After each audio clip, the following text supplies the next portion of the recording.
नमस्कार, मैं शिवानी भिलवाड़ा हलचल में आपका स्वागत करती हूँ। आइए देखते हैं आज के मुख्य समाचार। मौसम बदलने के साथ ही बढ़ी मरीजों की संख्या, अस्पताल में लगी लंबी कतारें। किसान काले सोने की कर रहे हैं रखवाली, जी जान से जुटे अफीम की खेती में। नलों में गंदे पानी आने से लोगों को हो रही परेशानी, जलदाय विभाग से की हालत सुधरने की मांग। जिला परिषद की साधारण मीटिंग में भाजपा विधायकों ने दिखाए तेवर। जिला परिषद साधारण सभा की मीटिंग में भाजपा विधायकों ने तेवर दिखाए। जल जीवन मिशन में कनेक्शन के नाम पर पैसे लेने, नेहरू विहार में चंबल का पानी, उद्योगों में पावर कट सहित कई मुद्दे जोर शोर से उठे। एक विधायक ने तो बिजली निगम के एक्सीएन को चोर तक कह दिया। जवाब में एक्सीएन ने भी सदन में आरोप को गलत बताया। जिला परिषद की साधारण सभा की बैठक जिला प्रमुख बरजीबाई भील की अध्यक्षता में कलेक्ट्रेट सभागार में तय समय से 15 मिनट देरी से शुरू हुई। निर्धारित समय दोपहर 12:15 बजे का था। जिला परिषद सीईओ मोहनलाल खटनावलिया ने बैठक की कार्रवाई शुरू की। 23 अगस्त 2023 की बैठक कार्रवाई की अनुपूलना रिपोर्ट पढ़ना शुरू किया। शुरुआत अजमेर विद्युत वितरण निगम लिमिटेड से हुई। बारोले स्कूल के पास 33 केवी विद्युत लाइन हटाने का मुद्दा आया। शाहपुरा एक्सीएन आरएल वीरवाल ने बताया कि अजमेर से स्वीकृति आ गई है, कार्यादेश जारी करना प्रक्रिया में है। यह सुनते ही कोटड़ी प्रधान करण सिंह ने पूछा कि अब तक शिफ्ट क्यों नहीं हुई। एक्सीएन बोले कुछ समय पूर्व की स्वीकृति आई है। प्रधान ने कहा कि कार्यादेश जारी हुए तो 8 माह हो गए, आप तारीख बताइए। इस पर एक्सीएन संतोषप्रद जवाब नहीं दे पाए। वे पहले तो टालने लगे, फिर 1 माह पूर्व वर्क ऑर्डर पर होना बताया। जब जहाजपुर विधायक गोपीचंद मीणा ने कहा कि आप वर्क ऑर्डर की तारीख बताई, तब एक्सीएन तारीख नहीं बता पाए। SIRS अकाल ने कहा कि ये जवाब नहीं दे पा रहे हैं, ये शाहपुरा जिले का मामला है, एक्सीएन जल्दी लाइन शिफ्ट करा देंगे। विधायक मीणा ने एक्सीएन से नाम पूछा, वे बोले एक्सीएन वीरवाल। यह सुनते ही विधायक मीणा ने आरोप लगा दिया कि सबसे चोर है एक्सीएन वीरवाल। यह सुन वीरवाल सहित सभी अवाक रह गए। एक्सीएन वीरवाल ने अपना पक्ष रखते हुए कहा कि मुझ पर आरोप गलत है। तब एडीएम रतन कुमार ने एक्सीएन से कहा कि आप बैठिए। विधायक मीणा बोले आरोप गलत है तो मैं सब बता दूंगा। जब यह आरोप लगा तब कलेक्टर नमित मेहता सदन में नहीं थे। मांडलगढ़ विधायक गोपाल लाल खंडेलवाल ने जोजवा में शेष 100 मीटर विद्युत लाइन अब तक नहीं डलने पर कहा कि समय पर काम होना चाहिए। उन्होंने बिजली निगम पर ठेकेदारों को ऑनलाइन करने का आरोप लगाया। वे बोले विद्युत कनेक्शन की प्रायोरिटी भी ठेकेदार तय करता है। उन्होंने चेतावनी दी कि भविष्य में शिकायत नहीं होनी चाहिए, निगम व्यवस्थाएं सुधारे। जिला प्रमुख बरजीबाई भील ने रायपुर क्षेत्र में पालरा गांव में घरों से गुजर रही 11 केवी विद्युत लाइन को अन्यत्र शिफ्ट करने को कहा। जिला परिषद सदस्य हरिलाल जाट ने खटवाड़ा बालिका स्कूल के पास से गुजर रही बिजली लाइन को अब तक न हटाने पर रोष प्रकट किया। ऐसी अकाल ने 1 माह में हटाने का आश्वासन दिया। बैठक में उप जिला प्रमुख शंकर लाल गुर्जर, जिला परिषद सदस्य अशोक तलाइश, नंदलाल गुर्जर आदि ने भी विषय उठाए। सभी सदस्य, प्रधान, जिला परिषद मेंबर उपस्थित थे। मीटिंग समय पर हो, अधिकारी समय पर आए। मांडलगढ़ एमएलए खंडेलवाल ने 15 मिनट देरी से बैठक शुरू होने पर ऐतराज जताया। उन्होंने कहा कि मीटिंग सही समय पर शुरू होनी चाहिए, अधिकारियों को पाबंद किया जाए कि वे समय पर आएं।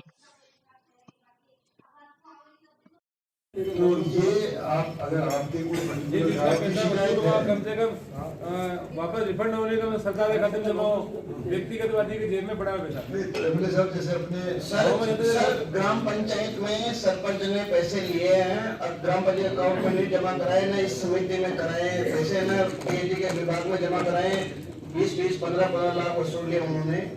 और वो एमएलए साहब इस पर ये कर सकते हैं, जो आपका फीडबैक है कि कई जगहों पे इस तरह की शिकायत है, तो या तो आप कोई सूची गाँव की अवधि देते रहे, अपनी टीम से भी प्रॉपर्ली गाँव में जाके लोगों से भी बातचीत कर ले, कितने लोगों ने पैसे जमा कराए, कितना खाते में आया नहीं आया, उसके आधार पर फिर अपने को जो एक्शन लेना चाहे FIR दर्ज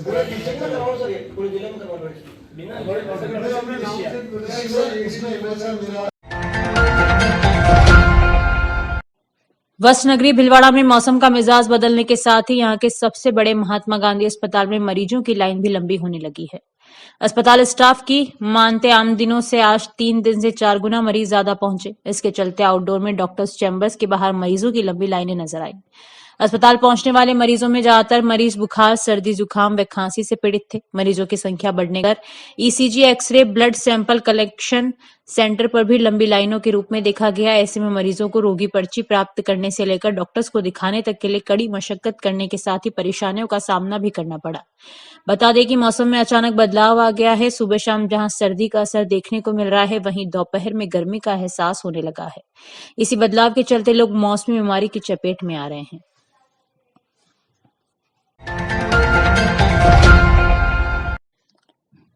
काला सोना कहे जाने वाली अफीम की फसल में इन दिनों अफीम काश्तकार डोडे पर चीरा लगाकर दुग्ध संग्रहित कर रहे। सवाईपुर कस्बे सहित सोपुरा, सालरिया, डसाणिया का खेड़ा, बड़ला, बनका खेड़ा, खजीना, होलीडा, किशनगढ़, नौहरा, देवरिया आदि गांव में अफीम की खेती की जाती है। इन दिनों अफीम की फसल पर डोडे पर चीरा लगाकर काश्तकार दूध संग्रहित कर रहे हैं। अफीम काश्तकार खेत की मेड़ पर शुभ मुहूर्त में माताजी की स्थापना कर चीरा लगाने का कार्य शुरू करते हैं। अफीम काश्तकार सुरेश सारस्वत व बद्रीलाल जाट ने बताया कि इन दिनों अफीम के डोडे पर चीरा लगाने का कार्य किया जा रहा है। डोडे पर शाम के समय में धारदार औजार, जिसको नुक्का कहते हैं, इससे डोडे पर चीरा लगाया जाता है। डोडे पर चीरा लगने के बाद डोडे से निकलने वाले तरल पदार्थ रात भर ठंड में गाढ़ा हो जाता है। उसको अगले दिन सुबह सूर्योदय के बाद अफीम के दूध को संग्रहित करने का औजार लोहे का बना होता है, जिसे खुरपला कहते हैं। उसमें दूध को एकत्रित करने के बाद एक पात्र में एकत्रित दूध का वजन लंबरदार को बताते हैं और रजिस्टर में अंकित कराते हैं।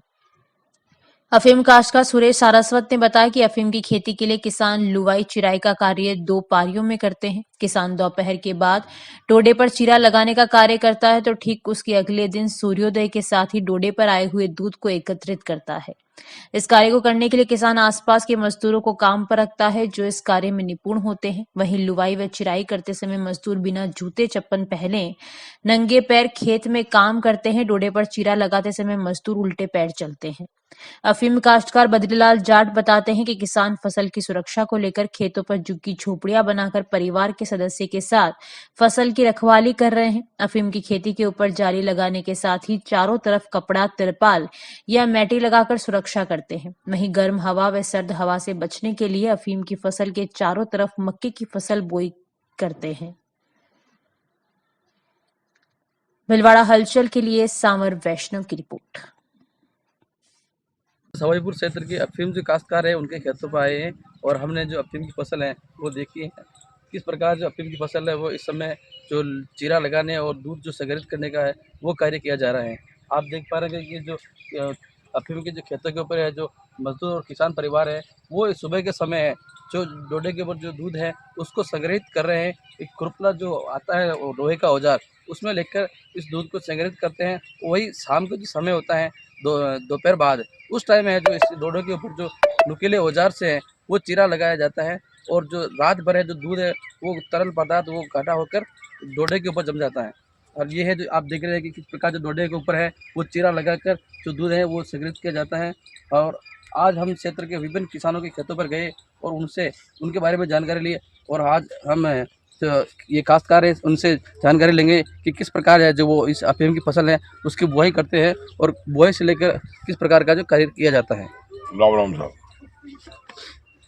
ऐसा साहब कि ये अफीम में अभी माता जी की गढ़ स्थापना की हमने, माता जी की गढ़ स्थापना करके और हमने ये अभी लोही चीनी का काम चालू किया है और पशु पक्षी बचाने के लिए जालियाँ हमने लगा रखी है तोतों से इनसे, और दूध संग्रहित करते हैं और शाम को हम लिखवाते हैं मुखिया से और वापस चीरा लगाते हैं। बस ये भी चालू हुई है। ये जो अफीम का जो दूध चीरा और लोहे का कार्य वो किस प्रकार किया जाता है? ये अपने सुबह के दिन में लगते हैं चीरे और शाम को ये अफीम का जो ये होता है पदार्थ ये शाम को जमता है इस पर और सुबह फिर हम सुबह दिन नहीं उगता है पहली चलकी के अंदर ही हम इसको संग्रहित करने लगते हैं। जिस प्रकार किसानों ने बता रहे हैं कि भी सुबह के समय इसको दूध को संग्रहित किया जाता है क्योंकि जैसे जैसे धूप खिलती है वैसे वैसे जो दूध है वो तरल पदार्थ होकर और नीचे गिर जाता है। इसीलिए वो सुबह सुबह जो सूर्योदय के साथ ही जो अफीम की फसल है जो डोडे हैं उसके ऊपर जो है जो दूध को संग्रहित किया जाता है। कैमरामैन पंकज के साथ सामर वैष्णव, सवाईपुर। श्री गणेश उत्सव प्रबंध एवं सेवा समिति एवं अंधता निवारण सोसाइटी के संयुक्त तत्वावधान में आयोजित निःशुल्क 3 दिवसीय नेत्र परामर्श एवं मोतियाबिंद ऑपरेशन शिविर का शुभारंभ प्रातः आरसी व्यास कॉलोनी स्थित अपना घर वृद्धा आश्रम में प्रारंभ हुआ। समिति मीडिया प्रभारी महावीर समदानी ने बताया कि शिविर में 91 नेत्र रोगियों को निःशुल्क परामर्श फेको सर्जन डॉक्टर कृष्णा हेड़ा ने परामर्श दिया। इस अवसर पर समिति अध्यक्ष दलाल समदानी, गणपत जागेटिया, अरुण जागेटिया, जय कृष्ण मित्तल, श्याम सुंदर पारिक आदि ने सेवाएं दी। 21 फरवरी को मोतियाबिंद के ऑपरेशन स्पर्श हॉस्पिटल टंकी के बालाजी के पास किए जाएंगे। 22 फरवरी को निःशुल्क दवाई व काले चश्मे वितरित किए जाएंगे। शिविर में विगत शिविर के नेत्र रोगियों को भी देखा गया।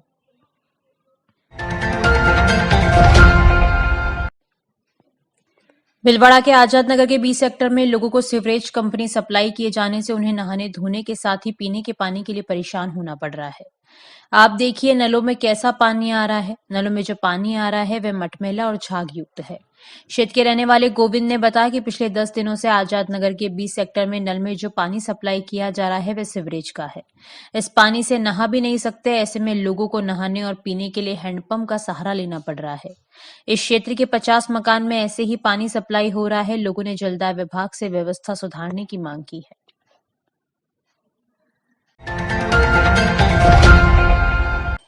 अकोला सिंगोली में मुरलीधर जी के मंदिर में प्रतिमा की प्राण प्रतिष्ठा एवं कलश प्रतिष्ठा के लिए आयोजित 5 दिवसीय पंचकुंडीय महायज्ञ पूर्णाहुति के साथ संपन्न हो गया। यज्ञाचार्य पंडित रतनलाल शर्मा के मार्गदर्शन में विधि विधान पूर्वक पूजा अर्चना के साथ शुभ मुहूर्त में प्रतिमा की प्राण प्रतिष्ठा और कलश स्थापना की गई।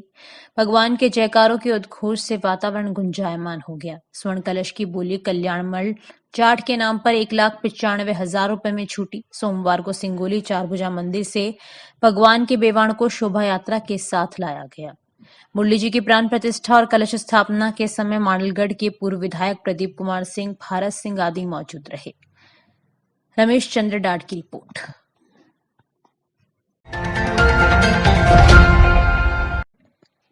जिला अल्पसंख्यक कल्याण अधिकारी ने अंजुमन मदरसा उच्च प्राथमिक विद्यालय जवाहर नगर में अल्पसंख्यक वर्ग के लिए व्यावसायिक शिक्षा ऋण के लिए जागरूकता कार्यक्रम में अल्पसंख्यक योजनाओं का प्रचार प्रसार किया। जिला अल्पसंख्यक कल्याण अधिकारी आजाद खान पठान ने बताया कि कार्यक्रम में वित्तीय वर्ष 2023-24 के लिए अल्पसंख्यक समुदाय को व्यावसायिक और शिक्षा ऋण के लिए प्रेरित किया गया। तथा साथ ही अल्पसंख्यक से संबंधित सभी योजनाओं जैसे कालीबाई भील मेधावी छात्रा स्कूटी योजना एवं मुख्यमंत्री अनुप्रति कोचिंग योजना व छात्रवृत्ति और राजकीय अल्पसंख्यक बालिका छात्रावास प्रदेश योजना से भी अवगत कराया। मदरसा परिसर में शिक्षक अनुदेशकों को निर्देश दिए कि अल्पसंख्यक विभाग की योजनाओं को मदरसा के छात्र छात्राओं के अभिभावक के माध्यम से प्रचार प्रसार किया जाए। ऋण आवेदन से संबंधित जानकारी के लिए कार्यालय के दूरभाष नंबर पर संपर्क कर सकते हैं। अभी के लिए इतना ही। धन्यवाद।